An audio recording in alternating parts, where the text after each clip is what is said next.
And he's like, well, what about the...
A note filled with hate, but said to be written by someone who claims to know God, leaves a horrible thing and a stain on our community. We'll talk about that today live.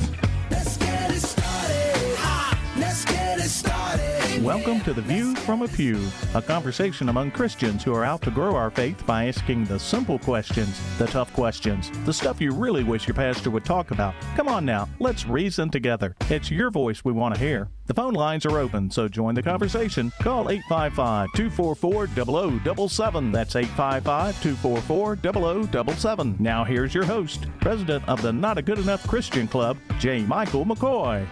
It's 3 minutes after 3 o'clock on this, the 21st day of December in the Lord's year 2011.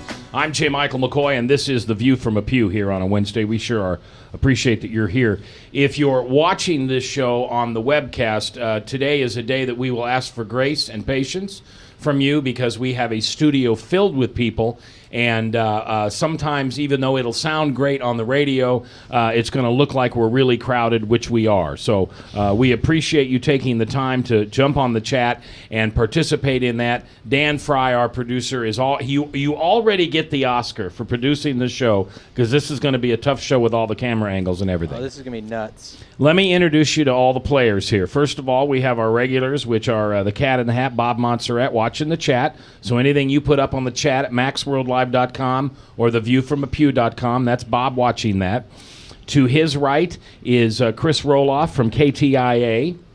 And then on the other side, we have the invincible and always famous Frankie Mink, who is a longtime part of this show and an activist for truth and for forgiveness and for equality of all people. Yes, just treating each other well. Is that a fair way to say Yes. it? All right. And our special guest is Patrick Boltinghouse. Did I say that right? No, it's Bolt. There you go. Bolt. There's an L there. I crossed that L. Boltinghouse. Patrick is openly gay and is well known in our community as someone who's very actively involved in the East Village and other parts of our community. And what we're talking about today is a letter that was posted on the outside of a business in the East Village, a business called the Blazing Saddles, which is, how do I say, is it a gay bar? It's a gay bar, yeah. Okay, all right. One of the things that I don't want to do today is I don't want to say anything offensive. And the only way to make sure I don't say anything offensive, the first thing is to not say anything. Well, I can't. Unfortunately, this is talk radio, so we Yeah, gotta we're say only something. human. I can't do the sign language. And So Patrick's right, we are human also. So. I may ask you what the proper term for some of this is. But it's an outrage. And it's an outrage on so many levels that I've got all these people here that are going to share their personal feelings. And at the end of today, I think you're going to really have a crisp, correct view on what the Christian community in Des Moines is really about. Because this note is supposedly written by someone who says at the end, an honorable people of God. And I don't know how that is. Now, phone lines are going to be open. 1-855-244-0077. Dan, I'm sorry, they're going to be open. The chat is obviously available, and you can chime in any way. All right. And everybody's doing their greetings. They're saying hi on the chat. It's like a little family reunion over there. All right. So what I'm going to do, permission-wise first, is I'm going to read this note. And if you want to see the note, you can go to Facebook and go on my Facebook page, and it's right there. It's the one that's getting all the attention right now. But it's also on your Facebook page. Frankie, is it on yours? Yep. So it's on a lot of different ones. It's on Dan's. Now, I'm going to ask for your permission for the indulgence to read this verbatim. Go ahead. It needs to be said the way it was written. All right. And this is, I'm going to use my disclaimer. This is not the opinion of the radio station or Webcast One or any of these gentlemen in here. If you take offense by me reading this verbatim with some of the language in there, you blame me. Okay? It's my show. You blame me. But I don't want to read this note with a bunch of bleeps and questions and all that because, as you said, we need to feel the emotion. Yes, very much so. All right. Your and this is It's just hard to get started. You don't know how many people who are against this note have actually been laughing at it because of the way it starts. Yeah, the very beginning is quite hilarious. It was on the door of the gay bar, so you got to think it's directed towards the gay bar. Your suckhole joint is Iowa's #1 ticket to hell for all the faggots and dykes who doom this once great state that's become a severe war zone for potentially hell-bound queers who deserve to die now, especially those in gay marriages. Now, first of all, can I just say, as a journalist, that is very poorly written. You understand there was like 9 breaths.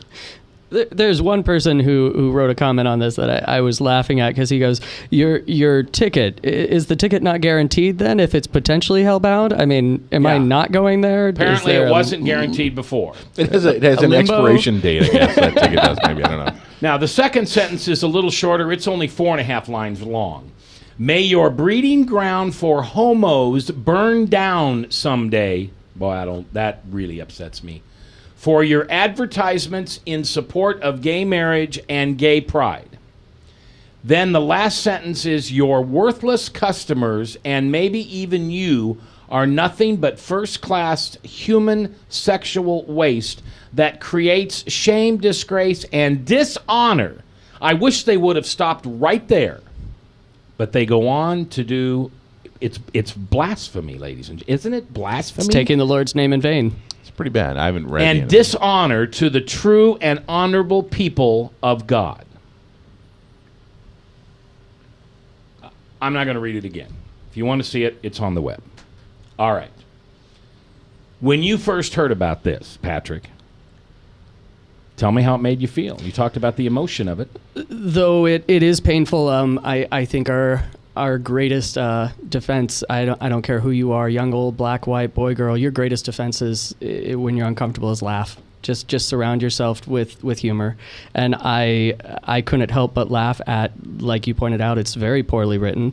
There's a part of me... very poorly written. It was unfortunate that somebody truly invoked a higher power saying that this is what they believe, because I was always taught as a young child, and I was raised in a very spiritual environment, very religious environment. I separated with my family when I came out of the closet. I love my family, and we've had a coming of terms since then. Good for you. But there were things I learned when being in certain environments, that if you stub your toe and you say, "Oh, God damn it," forgive me for saying that, you're saying, "God, please come damn the pain." It's a prayer. To actually say, "I'm going to start a war in the name of God," or "I'm going to spread hate in the name of God," to me, that is taking God's name in vain. You can't change what you like any more than you can change your favorite color or your favorite song. It took me a long time to figure that out. And when I came to terms with myself, I do believe that there was a loss of faith that I had. And thank God there were people who showed me that, no, God is a lot more than what the bigots and the zealots out there are. God is a lot greater. God is too big to fit into one religion. Christianity is a great faith for Christians, Muslim for Muslims, Judaism for Jews. God is so great that I feel this person, I pray for this person. There's nothing more than you can say. I really do feel that this person needs to come to terms with their own faith. And that's the way I truly felt inside. I felt hurt, but I feel that with my own comfort in myself and my own humility, I can actually turn around and go, this isn't my problem. This is this person's problem. They have a problem with me. They have a problem with this bar. They have a problem with somebody else. That's their problem, not mine. But they certainly made it.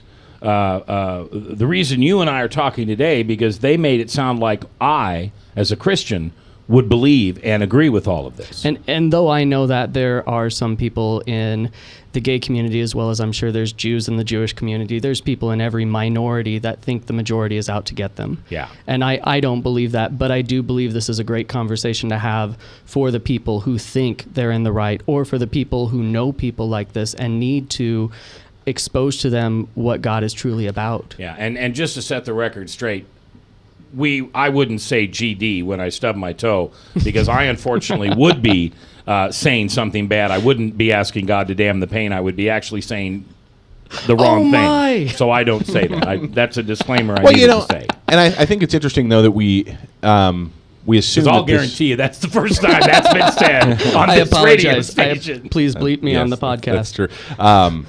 It's interesting, though, that we assume that letter was written by a Christian, because it doesn't invoke the name Jesus or That's particularly speak of Christianity, which I'm actually very thankful for. That's a great point. Honestly, because God is, I believe it was Francis Schaeffer, who was a Christian theologian and thinker, who said there's coming a day, especially for Christians, there's coming a day when Christians are going to have to say Jesus rather than God, because God's going to become such a general name.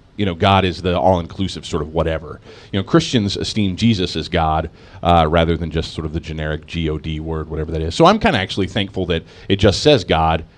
I'm thankful because at least I don't have to take credit for that. I wouldn't take credit for that. Even if it did say Jesus, I'd still say the person was a moron that wrote the letter.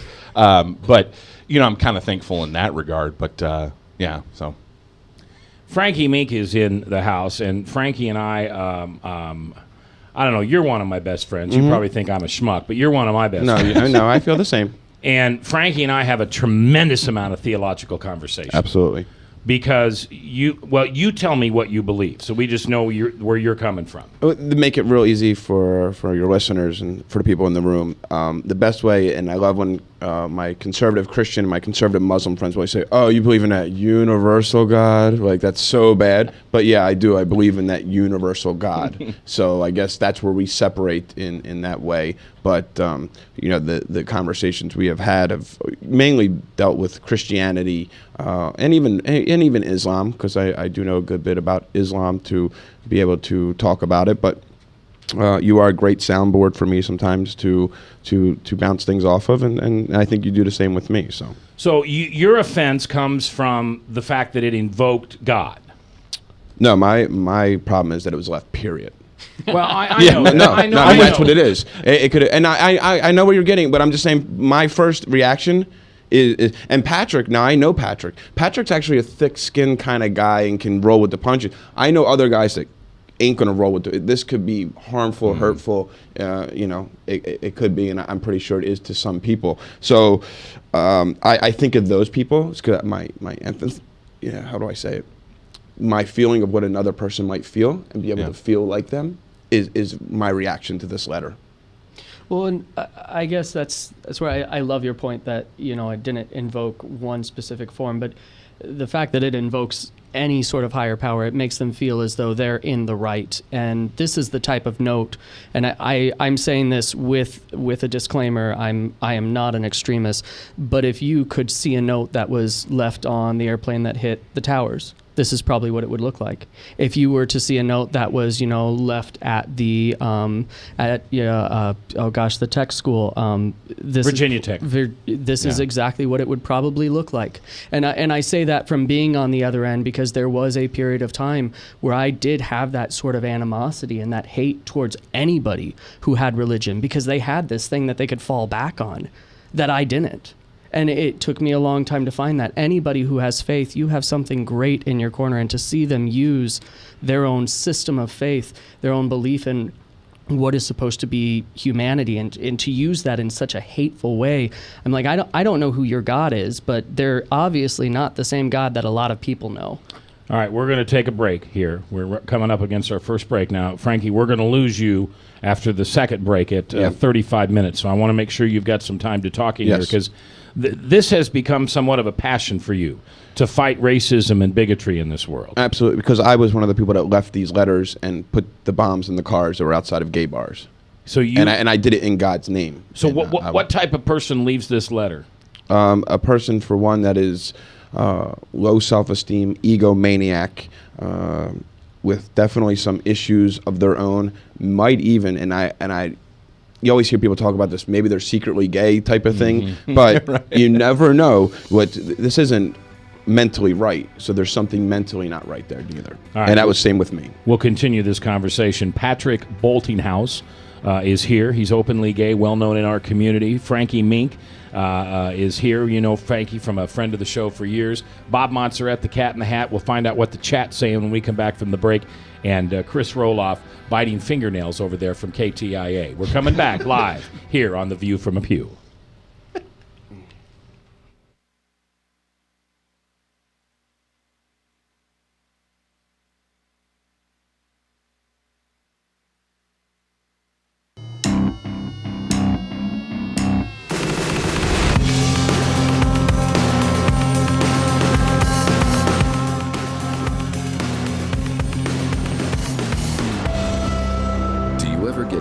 Pretending that life is perfect?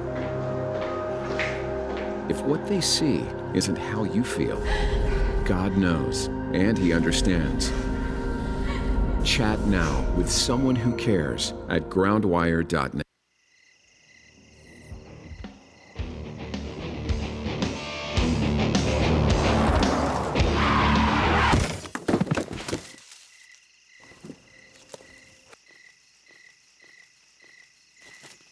It's like they want to get hit. Need a body shop? Minor Wreck Express saves you time and money. Get away from us, you mean old credit card. We don't have any more money. We're in trouble now. Save us! Help! Somebody save us! Somebody help! Help! Save us!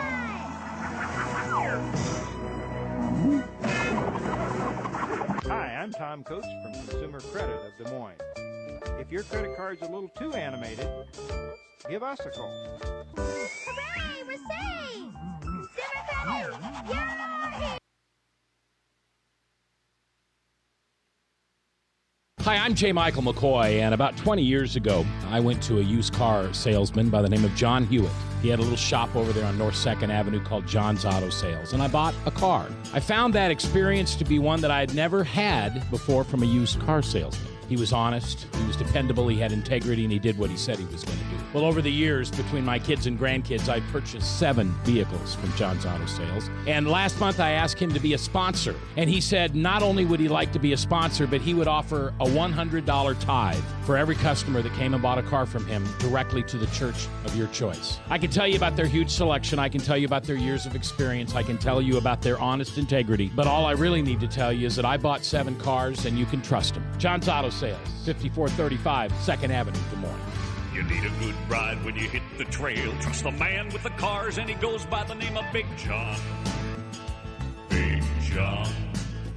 Big John.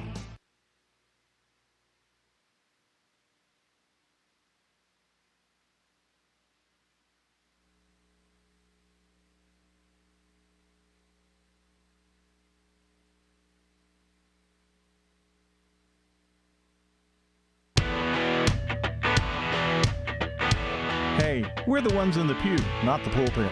Come on now, let's reason together. The phone lines are open, so call 855-244-0077. Now here's J. Michael McCoy. It's 21 minutes after the hour here on the 21st day of December in the Lord's year 2011. It's interesting because we are so crammed in here today with all of our guests, we can actually see your laptop coming off on my screen. I can read the upper corner of your laptop over there. But I can't read it well enough to quote, so tell me what is being said on the chat today. Any interesting conversations or comments yet? Well, there are comments, about whether Patrick's hair is green, and I said yes, it is, and it's it's interacting with the green screen. Yeah. Aqua, maybe Teal. Teal is that Turquoise. better? Turquoise. Grace like rain. A Christian left the note. How do you know? Well, because we don't really know if it was a Christian. Right. Really. In fact, they, as Chris said earlier, they never invoked Christ or Jesus' name. They just said God. And I apologize if I've made it sound that way. I do No, you consider didn't. myself No, you didn't. okay. I do I don't consider think you myself did. partially Christian at least. Yeah, I don't think you did. Well, yeah, no. Partially, what, top or bottom, right or left? Well, don't ask the top or bottom with me. Okay. Yes. Yes. Yes. Okay, what else, Robert? Grandpa Doug says view from a bar. That was his last comment. And you would think that guy would be happy. I mean, he's the one always criticizing us. And you'd think here we have something that's completely different, and he's got a negative connotation on it. All right, Frankie, you made the comment before we went to break and I'm glad you made it. I really am. You're the guy that used to leave this stuff. Yeah. And I did it, again, I would go to Bible studies, I know that most of you and some of you are far-right Christian. I was further right than you could ever imagine in the Christianity world. And, I took it upon myself and was taught that my wrath, putting God's wrath on the world was my duty. Okay. So I know that this hatred that is bred through using the Bible and using the Quran, it goes through all religions because I've met them all now. And I would be right in when I used to go gay bashing. I was right when I would leave threatening letters. I was right when I threw, fire into a bar one time. I was right to do these things because it was. You thought you were right. That's right, obviously. And so you were out there for the Christian religion, much like, and I'm asking this question. I'm not trying to put words in your mouth. Much like Al Qaeda is for the Muslim religion. Absolutely. Absolutely extreme. Mainline would never say that they're acting in the way Muslims should. Mainline would say, no way you were acting in the name of Christ. Some of the mainline, yeah. Unfortunately, there are some that would. Absolutely. All right. Now, you made an interesting comment earlier, Patrick. You're not a activist. Is that what you said to me? You're not an activist. There is no board, and there are even certain organizations in the gay community that I disagree with. Though gay marriage is legal in Iowa, I do not agree with gay marriage. I have great respect for the faith of marriage. There are many straight people that are getting married that shouldn't be getting married. You have a producer applauding you. I would be in agreement there with are. that. I mean, I with all due respect, however, I do pay taxes and I do live in our wonderful country. I love America. I wouldn't choose to be in any other country. I mean, there are times that I question my government as it is my right living in America to do that. And I guess I stand back and I look at marriage as something. And this is one thing that was addressed in the actual note. I look at marriage with gay people as though today businesses can get married, straight people can get married. You can hire a lawyer and leave your animals more rights than gay people have. Mm-hmm. And that's where I stand back and I go, if marriage is the word we're looking for the institution of the legal standard of what marriage offers you in the political world, then marriage is the word that's used. I don't agree with it because I think marriage is, it is invoking religion. And the second that line between states and religion becomes blurred, though a lot of religions may say, oh, it's great for us, it actually is not, because that's the second the IRS can come in and audit a church. That's the second the IRS can come in and tell you can't say that. That's the second the IRS can come in and tell anybody that you are wrong. And religion is one of our freedoms of speech. So I do believe this person had a right to say what he said, believe what he believes. But the second your quantum reality becomes the general reality for everybody else, you are doing the exact same thing that somebody like Al-Qaeda would be doing with the Muslim faith. Patrick Boltinghouse is our guest today. We're talking to him. There was a terrible note. And I've read it once. I'm not going to read it again. It's on Facebook. I'm sure the other medias are going to cover it. It used offensive language to some people. It also invoked God. And the reason that we've got him in here today is because I, for one, and I can't speak for anybody in my audience, although they can call up and speak for themselves or jump on the chat, this guy doesn't speak for me. This is a line of hate that is unacceptable, and unfortunately the backwash of a note like this, and you and I have talked about this, Frankie, just stains everybody else who loves God, has a relationship with Jesus Christ, or if they're a Muslim, or if they're a Hindu, whatever it is. It hurts our cause of those of us that want freedom from religion in our government, but yet wants our government to be centered in moral values. Freedom for religion rather than freedom from religion. Did I say from? I meant for. Yeah. I'm sorry. Freedom of religion, or the free right to practice religion. Yes. Yeah. Gosh, they've indoctrinated me. They've gotten you too, Mac, in your sleep. Frankie, with the few minutes left we've got before you have to go, what do we need to do as a community? What do we need to do as God-centered people, love-centered people, to fight this type of thing? I'm going to tell you guys a real quick story. I was in Northern California in 1993. A family had a menorah in their window, a Jewish family, only Jewish family in this little area. And some neo-Nazis came along and threw rocks through their window and broke their window. Now, everyone else is celebrating Christmas. That weekend, all the neighbors went out and bought menorahs and put them on all their windows. That's what we need to do right now. We need to all step up, and no matter if you believe in gay marriage or not right now, believe in just being a human being on this little rock called Earth, and stand up for the next right guy. Stand up for somebody who, again, we always talk about, if you don't stand up for this person and you don't stand up for the next person, who's going to be there to stand up for you? So even if it has to come full circle, we need to all stand up right now. And when someone starts preaching against the gay lifestyle or whatever, just say, I just don't want to hear it. As long as I know that the Bible is here for me, and I'm not going to be gay, whatever, don't preach to me that God wants me to defame or be against somebody because of the way that they live with another adult who they consent to be with. And so just stand up for everybody. That's all. And you don't, I don't want to put words in your mouth, but you're not saying that's a Christian opinion. You're saying that opinion comes from someone who believes in a God that stands for love. It stands for love, just peace, knowing that we really could do this thing called peace on earth. We really could, at least in the religious realm. Of course, there's always going to be territorial, but on the religious part, there is this chance. And it's going to, I see it happening now where some of these groups are starting to come together and starting to work together in interfaith groups, and we can do this. And incidents like this should backfire on the person who wrote the letter. This where everyone comes out and stands against what this person does.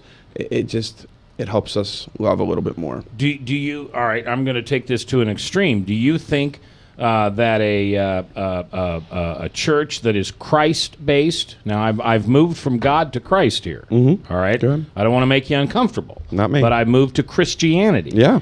Do you think that we ought to get a bunch of Christ-centered people and walk in front of the Blazing Saddles in support of that lifestyle and that bar to have that type of customer base? You're not doing it because of the lifestyle in the bar. You're doing it because they're human beings on this earth, in this country with us. That's why you'll be doing it, if someone was going to do it. Has nothing to do with someone's lifestyle. It's the way another human being is being treated and being told they're going to burn down. Yeah. He threatens violence. Yeah, he does. And that's or she, whoever it is. So that's where we need to step up. Not worry about what someone else is doing in their own bed. I don't care. All I'm saying, we need to step up for the next right thing in our lives, and that is to stand up for the next human being.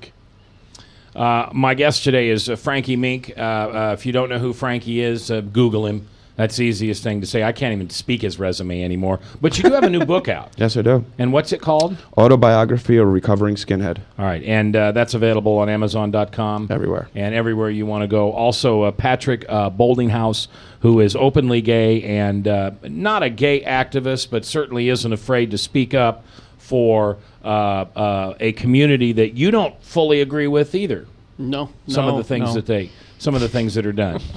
Bob Monster at the Cat in the Hat watching the chat. What's going on the chat? Anything interesting? It's pretty busy.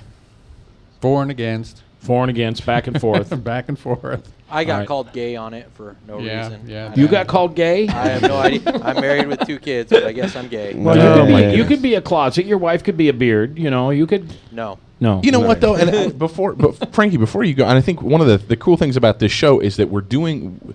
I found it's really easy to write a note. It's really easy to write something on a chat. It's really easy to write something on Facebook. It's really easy to do those things, but it's really hard to live life with real people because that means that Patrick's real.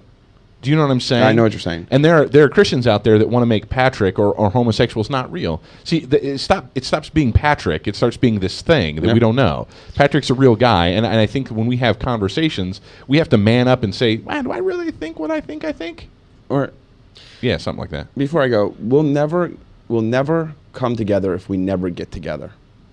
We have to come together at some time to get to know each other as a human being, so that the next time, that's the same reason why, like, I go to Tea Party events and I also go to Occupy Wall Street. So the next time I'm around an Occupy Wall Street person and they start screaming about the Tea Party and how horrible they are, I could say, no, I know plenty of good ones, and because I've been there, and I always make sure to, before I speak my mind, I go and I learn about something. I'm not one of those people. And me and Mac had talked about when the Occupy Wall Street thing was an example. I kept going down there. Why? Because I wanted to know more, so that when someone brought up something, I could say, well, actually, I've been down there and I experienced it. I experienced Tea Party rallies. And don't you think, Frankie, it's harder? It takes a long time. It's slower. It's not as easy as we'd like it to be. To do what you're doing. To do what you're doing is difficult. It's not easy. No, you have to come from one extreme, I believe, to become this way, in the fact that when people say, why should we listen to former skinheads? And, I was just over in Ireland with 100 former IRA bombers and Islamic terrorists. We all met, all formers. And people say, why should we even listen to you guys? Because we have the antidote to the venom in the snake, because we were once the snake. And if people would just start listening a little bit, and maybe understand, not think we're doing this. I do this because of human kindness. That's the only reason what my job is to spread human kindness. Yeah, and we talked in an interesting way. We talked a little bit about this yesterday with Mac being an alcoholic, struggling, coming from that world. He can recovering alcoholic. Please, recovering alcoholic. He can speak into that world. He can say he's got the venom to the anti. If someone's in a destructive lifestyle, of drunkenness. Matt can speak into that. He's been there. He's a guy that someone should listen to. Me, I don't have anything to say. I don't know. Yeah, kind of boring guy. Yeah, I'm kind of boring. Yeah, Well, and we were talking about that in the lines of judgment. That if you've been somewhere and you can totally relate to what's going on, then perhaps you have the right to say something. But on the outside, we're not sure that that's not say the word condemnation. Thank you very much. All right, we're coming back. Patrick Boltinghouse is our guest. Frankie, thanks for stopping in. You got we'll it. see Thank you later. guys. Thanks for having me. Bob Montserrat, the Cat in the Hat, watching the chat, and, of course, Chris Roloff in the house. We'll continue this live on The View from a Pew. And, by the way, if you want to win a $50 gift card to Merle Hay Mall, it's KTIA Contest at gmail.com. You can register as many times as you want. I hope you're a winner on KTIA.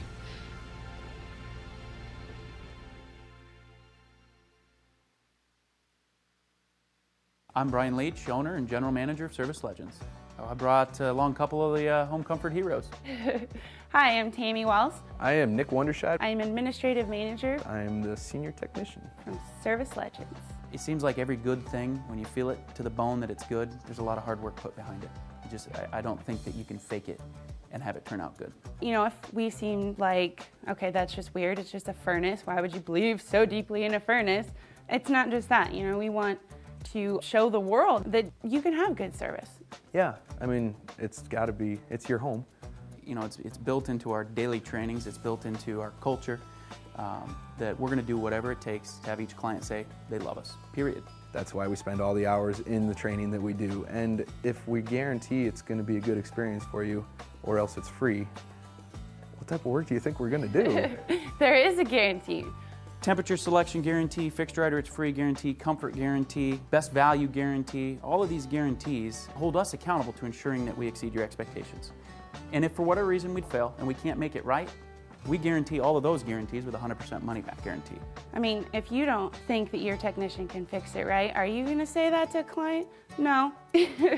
You don't have to worry about having a technician come to your house. We drug test, background check all of our team members. We put safe people in your home. Each and every one of our service techs, 400 hours a year in training. You tell it the minute they walk in the door. They know what they're doing, they've done their homework, and they actually truly care about what you want. Because at the end of the day, you're the person that makes sure I have a job.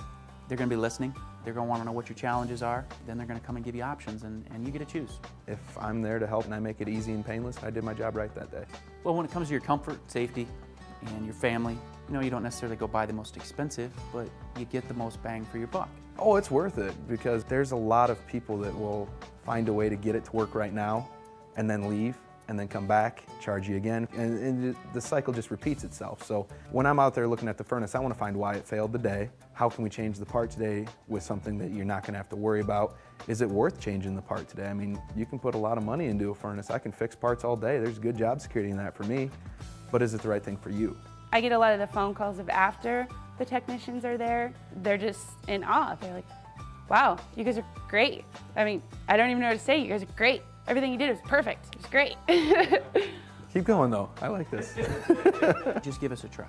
I'm gonna take all the risk. I've got the time to make this right. I've got the support to make it right. Just check us out. And if you don't see the value in what we do, I mean, fixed rider, it's free or 100% money back. enough said.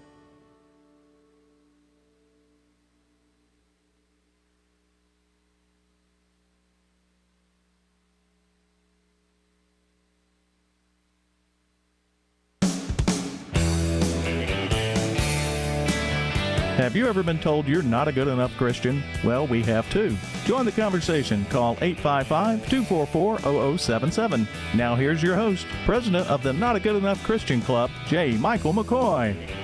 It's 3:38, 22 before the top, here on 99.3 KTIA. Don't forget, if you haven't done it yet, this is not a trick. We're not trying to collect email addresses. We're not trying to do anything. This is simply what we call a listener appreciation event. If you could email us with a zip code, or if you just want to leave your name and a phone number on the chat, Bob can pick that up. He's filling out the sheets. We've registered several people off the chat, and we're giving away a $50 Merle Hay Mall gift card before the end of the year. And I promise you, when I say I promise, I mean it. I learned as a little kid, I promise does not mean I'm going to lie to you now and fool you later. I promise we're not going to send you an email. We're not going to bank those emails. We're not going to collect them. We're not going to put them in a database. That's simply how we can get a hold of you, and you could win a $50 gift card to Merle Hay Mall. So I hope you go to I didn't say where to go to yet, did I? KTIA Contest at gmail.com. KTIA Contest gmail.com. All right, my guest today is Patrick Boltinghouse, and he is openly gay, well-known in the community, and we're talking about a horrible letter that I read at the top of the show. I'm not going to read it again. That was pinned to the front of a business in the East Village that its clientele is primarily gay. That's not true. They are gay. But not everybody that goes there. No. You know, it's No, I guess primarily is right. It's a gay establishment in the Blazing terms of the Saddles. Flintstones. And Bob Montserrat, the cat watching the chat, so if you put something on the chat that you want shared, if you want something said on the radio, make sure you say this on the radio. And we only use first names. And Chris Roloff from KTIA. Now, isn't it interesting that this would happen today after we've been spending, we've really, for the last couple of weeks, been on judgment and forgiveness. Yeah, we talked a lot about that. We had a really fired up show after Christopher Hitchens died. And I was as unjudgmental as I am of you and what's going on here. I'm incredibly judgmental on atheists because they have burned their road to hell. They don't believe in the road in the first place. So. Yeah, that's right. And so, and what I got a terrible backlash, people telling me I was judging him. No, he judged himself. I'm just observing the consequences to what's going to happen. Well, I used to be an atheist. I because of people like this and because of things that you can't change about yourself, although you can try. I've been through aversion therapy. It didn't work for me. There is a self-hatred that you get when people show this type of hate towards you. You start to believe that it's appropriate to hate yourself. Hence the reason you see a lot of teenage suicide, not just with gays, but any form of minority. You see teenage suicide because they believe that the minority, though they are just as human as everybody else, it's that one thing that they think or they feel or they believe that sets them apart, even though it doesn't do anything to anybody else. And getting back to where you said, you're going to speak as a Christian now, finding my faith in Christ. I say the Our Father every day. I say Hail Mary. I say a Hail Holy Queen every day. I say there are certain things I believe Must have been within. raised Catholic. I was Lutheran, Methodist, and then Catholic, and now I'm kind of, I would say, Unitarian, although my mother wouldn't like that. No, she wouldn't. I do believe that everybody is right in their own faith because in the very first book of the Bible, God sets humans apart from angels because they first off have a soul and they're loved. Not saying that anybody else is loved greater or worse. I truly do believe God loves everybody. Whether you're talking about a Jesus God or whether you're talking about a Muhammad God or whether you're talking about a God, I believe God is there because God has made it possible. Even in the scientific community, they call it both the strong and the weak force.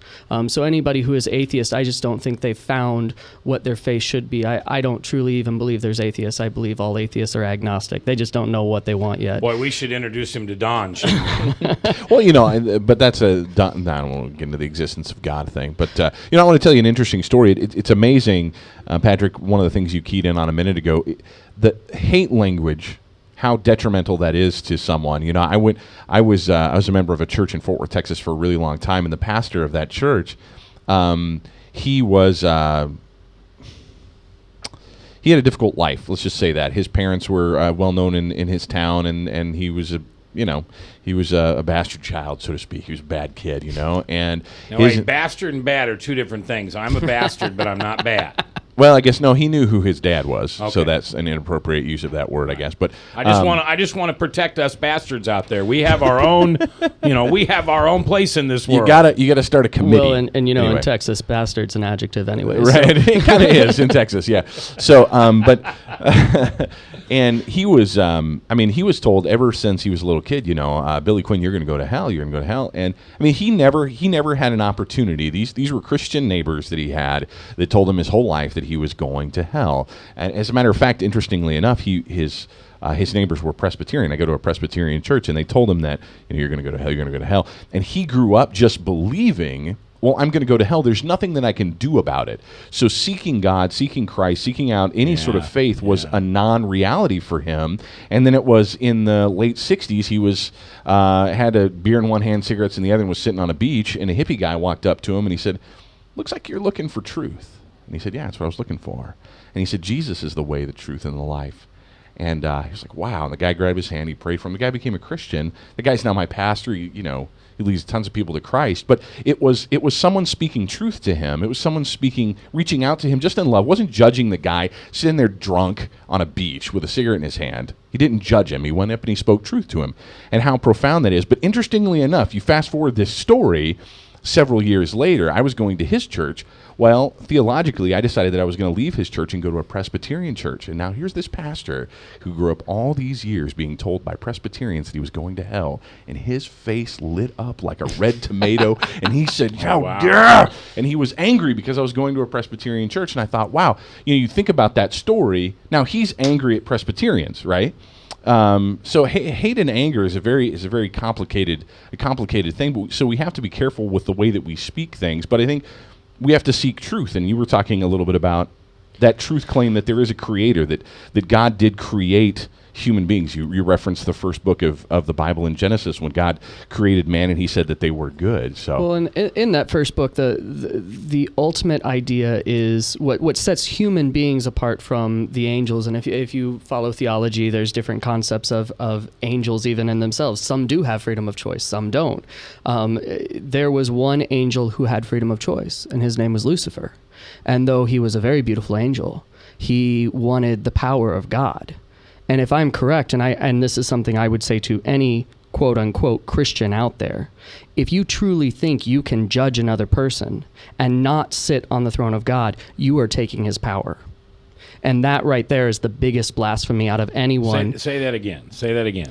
If I think, go ahead. It's Gospel of Matthew. Well, this is the verse we talked about. Yeah, we talked about it. Interestingly enough, we talked about do not judge another person lest you be judged by the same staff that you judge others. If you really want to go back, and those are Christ's words, right? But not even just Christ's words. If you go back to Adam and Eve, Adam and Eve Adam was given dominion over everything. He was held responsible, and we're not doing really responsible on the earth yet. Here we are judging women and blacks and gays. I'm like, me being part of a minority, if you are going to judge me, you are doing no more than what Lucifer did when he sat on the throne.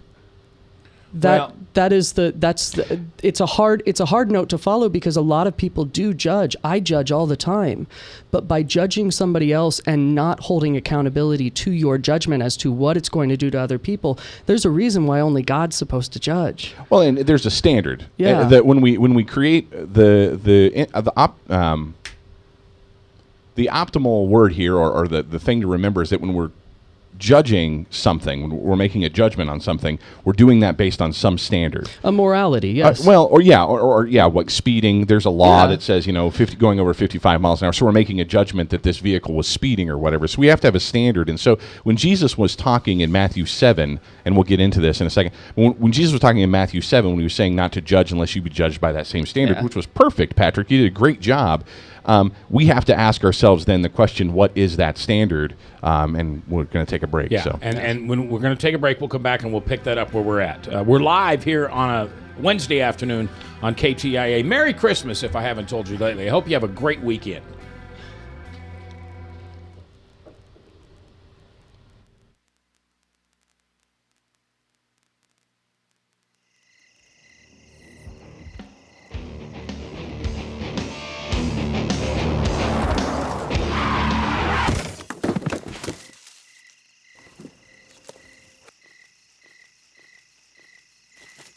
It's like they want to get hit.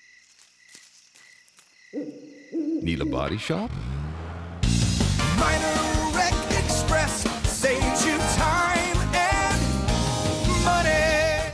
Whether you're 10, 25, 50, 80 years old and beyond, everyone needs to live within their means. I'm Tom Coates with Consumer Credit of America. For almost a quarter of a century, we've helped people of all ages learn to manage their personal finances to benefit them far into the future. When problems arise, we've got the experience you need to make those debt problems go away. Got financial problems? Call Consumer Credit of America. Well, hi, I'm Rob Spearman. I'm a broker-owner of RE/MAX Real Estate Concepts in Des Moines, Iowa. Give us a call if you're looking at buying or selling a home, or if you're having trouble on your mortgage payments or looking to purchase foreclosures. We have the agents to help you, experienced, outstanding agents. Our office number is 515-276-2872. Or if you'd like to look at homes, go to our website, homeconnectusa.com. Know exactly what you want to buy for Christmas? Good, because there's still plenty of time to come rediscover Merle Hay Mall, the only mall that has it all. Only Merle Hay Mall has Yonkers, Sears, Kohl's, and Target, all in one location. And in between, over 90 other wonderful stores and restaurants. From the best department stores to unique specialty boutiques. With that great of a selection of stores, you're bound to find exactly what you want. And while you're here, register to win a $100 gift card at customer service to help with your after-Christmas shopping. Come rediscover Merle Hay Mall, the only God's got mall. a sense of humor. And on that note, here's J. Michael McCoy. That sense of humor liner again. You really laugh every time that plays, don't you, Chris? Because you wrote that. I've gone on record before in saying this. I did not write that. It was actually the guy who did the voiceover. And the guy who did the voiceover does not even know you. So it was just in principle the idea was funny. You know that he just knows of him. He just, yeah, he's heard. The rumors have reached North Carolina. I still feel victimized. This is my minority. That I'm not a good enough Christian. Did you hear that? Did you hear the lead in? I don't even know if Patrick we were talking. Oh yeah, no, I thought dogma right away. No, it said proof that God have. has a sense of humor. Here's J. Michael McCoy. No, here's the duckbill platypus. Yeah. See? See? All right, Patrick Boltinghouse is our guest today, openly gay. We're talking about a terrible, just an outrageous example of hate speech. Also threatening violence against a business, a building, an owner, a group of people, and then invoke the word God and made this, whoever read this note, to think that everybody who believes in God must feel this way. And I, as a Christian, I believe in God and I have a Lord and Master, Jesus Christ. I want you to know that that is not speaking for me. That is a terrible note. If you want to read the note, go to Facebook. It's all over the place. It's a big deal. I do want to go to the phones now where Alexander the Great, Andy, is on the phone. Andy's a regular on the show here. And Andy, welcome to the program this afternoon. Your thoughts or words? Hi, Mac. Hey, buddy. I missed your guest name. What's his name? Patrick. Hey, Patrick. My name's Andy. Wanted to ask you a question. You mentioned that it's wrong for Christians to judge. Do you think it's okay for you to judge? Just okay to judge? Yeah, he cut out. You said, do you think it's okay for Patrick to judge? Correct. Okay, and what is he judging? Well, just in general, correct? Yeah. Okay. I did judge. In fact, I judged quite a bit, and I find myself when I do judge or when I find something that I don't agree with, I do ask myself several things. I ask myself, not just what would Jesus do, but what would Gandhi do? What would Mother Teresa do? There are so many avatars other than just Christianity that speak of this higher power. So I'm not innocent, but I definitely would never take it to the extreme of harming, let alone threatening to harm another individual. And that's where I feel if this person truly believes that they are in lines with whatever God is, Christian, Jewish, Muslim, their own version of God, I would be very curious as to what kind of judgment they are doing. So with me, I do judge, and I try not to. And that's the most we can do. I am human. As I see many Christians are human, many people, I mean, we are human and we will judge. I hope that I'm humble enough to know when I'm judging. Okay, let me ask you this: when you say that it's wrong for Christians to judge based on Matthew chapter 7, verse number 1, do you recognize that as it itself being a judgment against Christians? No. Oh no, not at all. How is it not a judgment to tell Christians that they're wrong to judge? Well, then I apologize if that's the way I worded it. That's definitely not what I would want it to sound like, so I do apologize for that. I wouldn't want anybody, Christian or non-Christian, to judge. I do think that is wrong, hence the reason I can say if I judge, that's even wrong of me. But I do want to say, if you are set by a certain group of laws in the New Testament of the Bible, the apocryphal Gospels, Matthew, Mark, Luke, and John, flat out say some basic things that don't incite hate, that don't incite rage. So I would say, according to those, if I'm going to judge anybody who believes in a Christian God, if you want to say that, I will judge upon those laws that they put on themselves. Okay, but you kind of answer on my question a little bit. You're telling Christians that they shouldn't judge is in itself a judgment, is it not? Well, this is like the snake eating its own tail. Yes, it is, and I also do admit that I judge. Okay, so it's wrong for Christians to judge, but it's okay for you to judge. No, it's not okay for me to judge. Well, I think it's clear that what we learned yesterday, Chris, and I'm not the biblical expert here, but what we learned yesterday, and by the way, Andy, thanks for the call.